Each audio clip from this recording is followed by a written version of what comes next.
اب یہ بھی سننے میں آ رہا ہے کہ پاکستانی دیوبندیت کا جو یہ سیاسی شعبہ ہے یہ اتنا بڑا جھوٹ بول رہی ہے اور اس جھوٹ کے بنیاد پر یہ کذاب ہیں کہ یہ کہہ رہے ہیں کہ ہماری سیاست کی وجہ سے پاکستانی مدارس محفوظ ہیں۔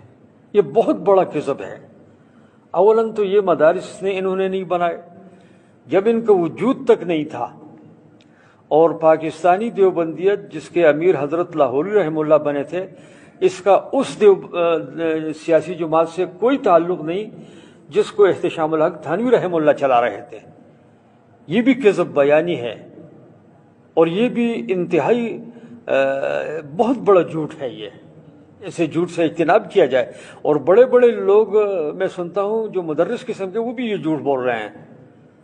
وہ بالکل ایک علیحدہ مسئلہ تھا۔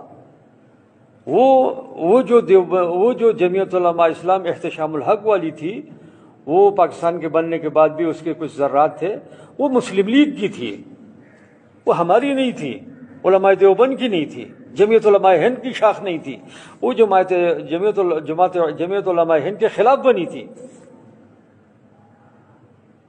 ایسے کذاب پیدا ہو گئے جو یہ کہتے ہیں کہ یہ تمام مدارس، ان کے جو وجود ہے اس کا ذمہ دار اور اس کا یہ دورہ امتیاز جو ہے وہ جمعیت علماء کو پہنچتا ہے۔ یہ جھوٹ بولتے ہیں۔ 1947 سے لے کر 1956 تک 9 سال جن لوگوں نے کراچی سے لے کر گلگت تک مدارس کا جال بچھایا، اس وقت جمعیت علماء اسلام کا نام و نشان نہیں تھا، وجود ہی نہیں تھا۔ اس کا وجود تو تب آیا ہے کہ جب حضرت لاہوری نے خط بھیجا ہے مدنی سے، حضرت مدنی نے جواب دیا ہے، اور حضرت مدنی کے جواب سے بھی کوئی واضح بات سمجھ نہیں آ رہی، یہ اس کے بعد کا مسئلہ ہے۔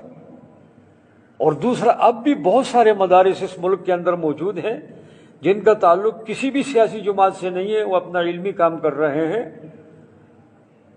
یہ کہنا کہ ان مدارس کے، اور پھر مثالیں دیتے ہیں، انڈونیشیا میں یہ ہوتا ہے، فلانے ملک میں یہ ہوتا ہے، کذب کا بھی ایک انتہا ہوتی ہے۔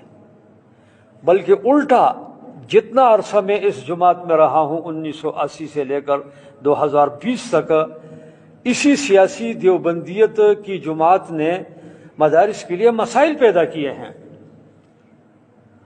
مدارس کے چندوں کے لیے مسائل پیدا کیے ہیں، مدارس سے قوم کا اعتماد ہٹایا ہے۔